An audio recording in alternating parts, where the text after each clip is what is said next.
Bienvenidos a Estrados, un canal diseñado para la discusión de temas jurídicos nacionales e internacionales. Para estar al tanto de nuestros contenidos, suscríbete a nuestro canal. Gracias. Bienvenidos todos. De nuevo les habla Antonio Bello Lozano Márquez, dando continuidad a este curso de Derecho Constitucional. En esta oportunidad vamos a tratar otros aspectos de los derechos fundamentales. Ya en un video anterior conversamos sobre lo que son los derechos fundamentales y los derechos humanos con su noción de origen en la Carta de Naciones Unidas. Establecimos las diferencias entre unos y otros, si existen diferencias como tal. Establecimos lo que es el Estado constitucional de derecho. También conversamos sobre lo que es el aspecto de la dignidad humana y tratamos por último en ese video los aspectos relacionados con las características de los derechos humanos, tanto desde el punto de vista de la doctrina como de la jurisprudencia, así como el contenido de la Constitución de la República Bolivariana de Venezuela en materia de derechos humanos. En esta oportunidad vamos a tratar otros aspectos de los derechos fundamentales. En este caso vamos a hablar de su clasificación, vamos a hablar de su interpretación, así como de su protección. Tres aspectos que son vitales, que son fundamentales para tener claro en qué consisten estos derechos fundamentales. En primer término vamos a hablar de la clasificación de los derechos fundamentales.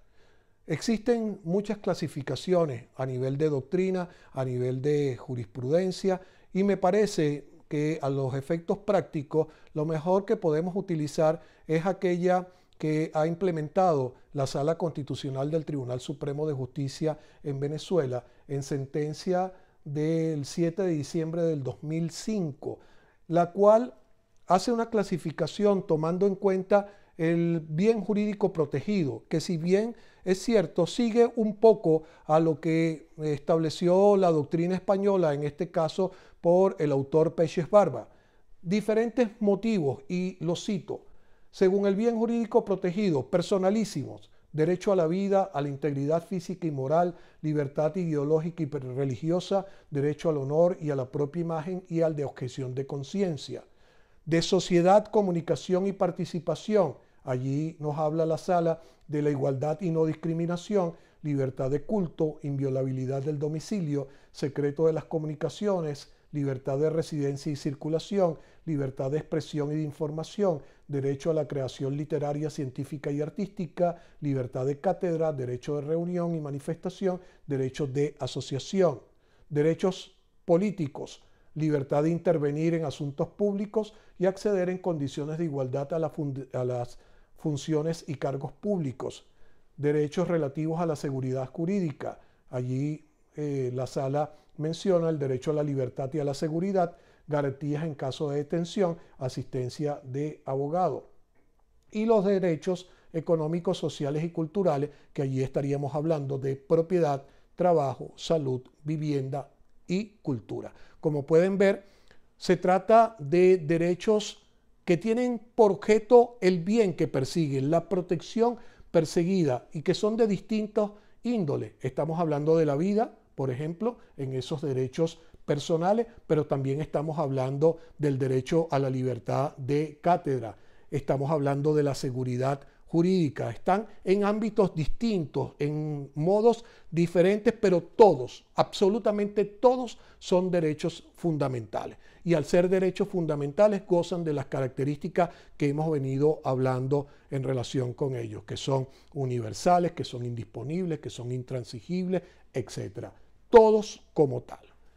Ese es el aspecto de la clasificación. Repito, pueden haber varias clasificaciones diversas, pero esta me parece la más práctica en razón de que siempre lo que buscamos es proteger algo, y entonces esa ha sido lo que ha utilizado el Tribunal Supremo de Justicia en Venezuela para su consideración.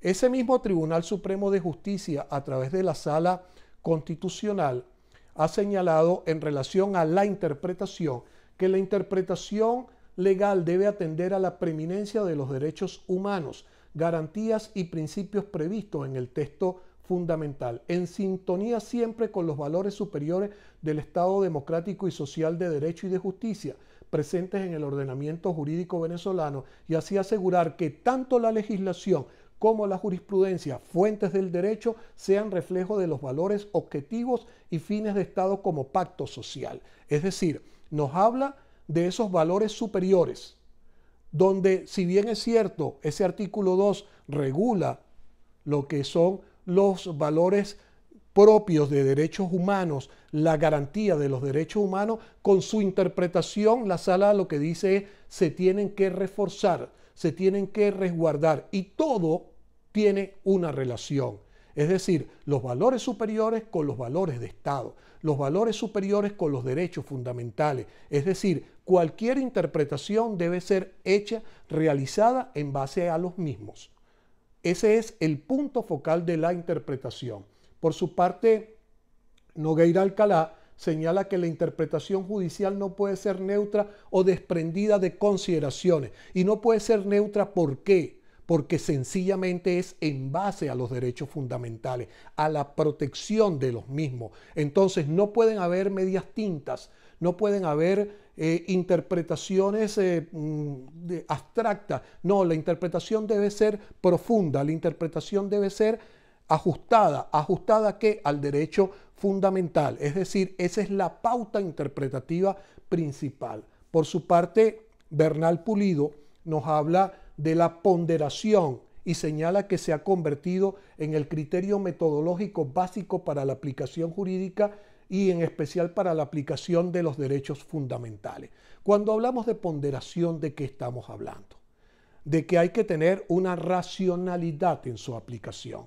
Hay que respetarlo, pero hay que respetarlo racionalmente y hay que colocarlo en el sentido de cómo se aplica, cuándo se aplica, en qué forma se aplica. Por eso hablamos y citábamos en un video anterior el aspecto de la pandemia y vimos cómo los derechos humanos aplican en algunos casos con ese sector o con ese factor de ponderación. Si estamos hablando de pandemia y hay que vacunar a las personas de alto riesgo, entonces primero se vacunan a estas personas, los mayores de 60 años. Se vacunan también al personal sanitario. ¿Por qué? Porque es el factor de alto riesgo. ¿A que somos iguales? Sí, somos iguales todos, pero en la aplicación, entonces sencillamente opera el factor de la ponderación. Es decir, en algún momento todos vamos a ser vacunados, en algún momento todos tenemos el derecho a obtener la vacuna y la protección sanitaria, pero en algún momento hay que aplicar esa ponderación. ¿Por qué? Porque hay que ir primero a los factores de riesgo, a los factores que pueden tener un mayor nivel de afectación por efectos de la pandemia. Otro gran autor italiano, como lo es Norberto Bobbio, nos dice que la interpretación del derecho no debe olvidarse que los derechos humanos son la base de las constituciones democráticas modernas y las mismas se configuran como los límites del poder público. Son la base de las constituciones modernas, los derechos fundamentales. Tal vez hace 50 años atrás, 40 años atrás, no había ese respeto a los derechos fundamentales. Pero desde que se da la Carta de Naciones Unidas y se empieza a luchar contra o a establecer pautas para evitar de nuevo catástrofes como la que se suscitan por la Segunda Guerra Mundial, el nazismo y el fascismo, entonces se ha venido construyendo todo un edificio, toda una fortaleza en relación a los derechos fundamentales. Por eso la Constitución venezolana dice que son progresivos, porque tienen que mejorar con el tiempo. Y como dice Bobbio, ese fundamento es, o esos derechos fundamentales, son la esencia de las constituciones modernas. Tal vez la Constitución americana, que es una constitución muy antigua, no habla de derechos fundamentales, pero eso no significa que no se apliquen. ¿Por qué? Porque los tratados internacionales así lo ordenan, porque los tratados internacionales así lo justifican. Entonces, puede ser que esas constituciones que datan de tanto tiempo atrás no tengan esa consideración, pero las actuales, las modernas, como es la Constitución de la República Bolivariana de Venezuela y cualquier otra que, por ejemplo, se dé en el continente americano con todas estas situaciones nuevas de cambios políticos y donde siempre hay como propuesta política por parte de los candidatos presidenciales dictar nuevas constituciones, a utilizar el poder constituyente, sencillamente deben basarse en la Carta de Naciones Unidas, en los tratados internacionales y en el respeto fundamental de los derechos humanos. Por su parte, el Tribunal Constitucional Español señala que todo acto o resolución que limite derechos fundamentales ha de asegurar que las medidas restrictivas sean necesarias para conseguir el fin perseguido, ha de atender a la proporcionalidad entre el sacrificio del derecho y la situación en que se halla a quien se le impone. Fíjense que antes hablamos de ponderación, ahora el Tribunal Constitucional Español habla de proporcionalidad. Todos esos son elementos, todos esos son conceptos para la interpretación de los derechos humanos. La Constitución no nos dice cómo vamos a aplicar los derechos humanos o cómo lo debemos interpretar. La interpretación viene de los sujetos, la interpretación viene de los expertos, la interpretación viene de la experticia, en este caso de los tribunales, en el caso venezolano del Tribunal Supremo de Justicia, de la Sala Constitucional y de cualquier otro tribunal que se pronuncie en materia constitucional, como puede ser la Sala de Casación Civil, como puede ser la Sala Político-Administrativo o cualquier otro tribunal de la República. Entonces, sencillamente lo que queremos establecer es que aplican criterios de proporcionalidad, aplican criterios de ponderación como formas para establecer un balance, como para establecer un método adecuado de hacerlo. Hay que hacerle señalamiento. Esto no significa que son métodos de interpretación, son elementos para la interpretación. Los métodos de interpretación son distintos, son diferentes, y eso lo vamos a tratar cuando veamos el tema de la hermenéutica constitucional. Aquí estamos hablando de maneras de interpretar, de factores para la interpretación, la ponderación, la proporcionalidad, entre ellos. Hablamos de la interpretación y debemos hablar entonces de la aplicación. La aplicación tiene que ver sencillamente con la protección de los derechos fundamentales. ¿Cuáles son las formas, cuáles son los medios, cuáles son las maneras para proteger los derechos fundamentales? Si vamos al ámbito del derecho venezolano, la acción principal sería el amparo constitucional, previsto en la Constitución Nacional y desarrollado por una ley que es preconstitucional, pero que establece toda una normativa en materia de amparo, basado en la Constitución anterior de 1961. Esa es, como lo ha señalado la jurisprudencia, la acción principal. Cuando habla y se pretende definir el amparo constitucional, nos dice que es la acción dirigida a la protección de los derechos fundamentales. ¿Cuáles? Todos estos de cuya clasificación hemos hecho mención anteriormente. Pero no es la única. Hay otras vías de acceder a la protección de los derechos fundamentales por vía judicial. En esas tenemos, por ejemplo, los llamados controles concentrados y difusos, que tienen que ver con la supremacía constitucional del artículo 7. Todo lo que se oponga a la Constitución, todo lo que violente, todo lo que infrinja la Constitución puede ser objeto de un control difuso. Es decir, los jueces están en la obligación de desaplicar la norma que choque con la Constitución. Y el control concentrado, que es ya la acción en específica, que es cuando vamos al tribunal para pedirle a la Sala Constitucional que declare la nulidad total, parcial, de la ley. ¿Por qué? Por contravenir la Constitución Nacional. En el control difuso, sencillamente se desaplica la norma en ese juicio en concreto que está conociendo el tribunal, pero la misma sigue vigente. Cuando hablamos de control concentrado, ya pretendemos una nulidad bien de todo el texto, bien de un artículo, bien de una parte de un artículo, para que desaparezca del ámbito jurídico. Son medios de protección constitucional de los derechos fundamentales. La acción de interpretación. ¿Qué pasa con la Constitución? La Constitución es redactada por personas. La Constitución no es perfecta. La Constitución, la redacción puede ser que tenga lagunas, que tenga vacíos, que tenga ambigüedades, que tenga antinomias. Es decir, hay aspectos concernientes al propio texto constitucional, a la propia letra de la normativa constitucional, que no son claros, que pueden dar lugar a necesidad de interpretación, y para eso existe un recurso.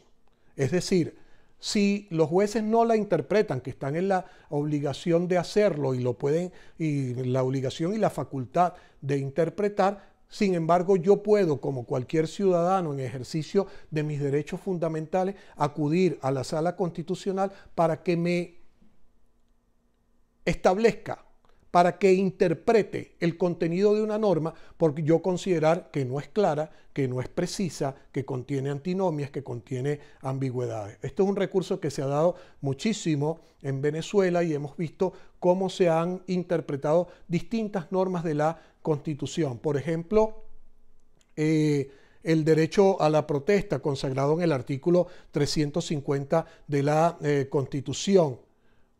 La Sala Constitucional hizo una interpretación de la norma que en mi criterio no es la más adecuada, pero fue la que hizo la Sala Constitucional. Pero existen otras normas, como por ejemplo las uniones estables de hecho, es decir, la consolidación de aquellas formas distintas del matrimonio, pero que representan uniones de pareja. Allí la Sala Constitucional hizo una interpretación de ese artículo muy extensa, una interpretación que ha generado algún tipo de discusión en ese sentido, pero para darle sentido. ¿Por qué? Porque la norma sencillamente, el artículo 77, lo que decía es: se protege las uniones estables de hecho. Ajá, pero ¿qué es una unión estable de hecho?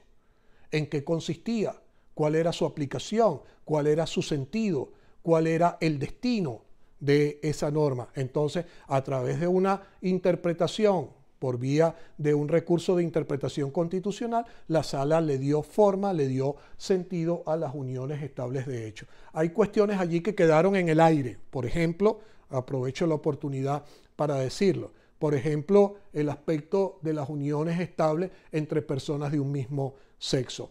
Tal vez para el momento en que se hizo la interpretación de ese artículo 77 no estaban dadas las condiciones sociales, políticas, etcétera, para hacer una interpretación más extensiva o que vinculara a las personas de un mismo sexo. Pero hoy día vemos cómo eso es un reclamo de la sociedad y cómo, en base a una interpretación evolutiva, tiene que también comprenderse esa situación, porque es una realidad social como tal.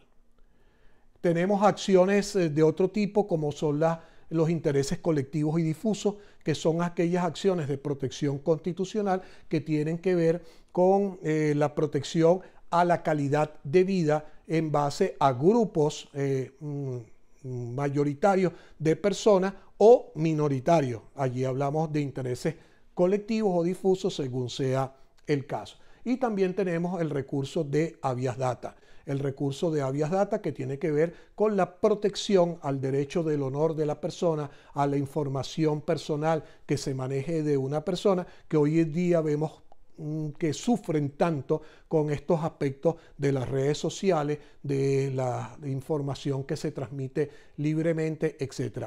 Esos son el derecho del honor de una persona, como ya lo mencionamos hace un momento, es una garantía, es un derecho fundamental y tiene que estar protegido. Entonces no es solamente interpretarlo, sino también protegerlo. El habeas data es una figura que es una especie de amparo que procura esa protección en ese sentido.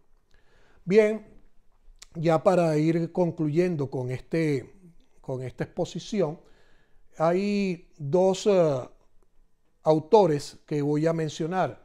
Por una parte, el autor mexicano Miguel Carbonell, que señala que según este autor, los problemas en cuanto a la aplicación práctica del amplio catálogo de derechos fundamentales que contienen las constituciones latinoamericanas tiene que ver con la falta de destreza teórica al momento de aplicar las normas sobre derechos fundamentales. Por eso la razón de ser de este tema, por eso la razón de ser de esta presentación, porque vemos con muchísima frecuencia que se habla de derechos humanos y se habla de derechos fundamentales y no se tiene la noción profunda de los mismos. Es una noción muy superficial, es una noción que no se ajusta a lo que es la realidad constitucional de esta. ¿Y cómo podemos aplicarla bien? ¿Cómo podemos interpretarlas adecuadamente? Conociéndolas, estudiándolas. Entonces, a través de esto que denominamos una perspectiva didáctica, es sencillamente señalar eso, los fundamentos, el origen, la forma, el contenido de estos derechos fundamentales. Que esta disertación no es todo lo extensa que pudiera resultar, es sencillamente una exposición didáctica, dar a conocer los fundamentos de los derechos fundamentales como los clasifica o los califica Ferrajoli. Y el otro autor es Peches Barba, que ya hicimos referencia a él hace un momento en base a la clasificación que hizo la Sala Constitucional. Peches Barba dice que los derechos fundamentales siguen provocando emoción y resentimiento y siguen siendo también una importante razón con todas sus limitaciones de la esperanza de la humanidad. Señores, la humanidad son derechos fundamentales. Somos seres humanos en la medida que nuestros derechos humanos sean respetados y sean consagrados y no sean violentados. Gracias por haberme escuchado en esta oportunidad.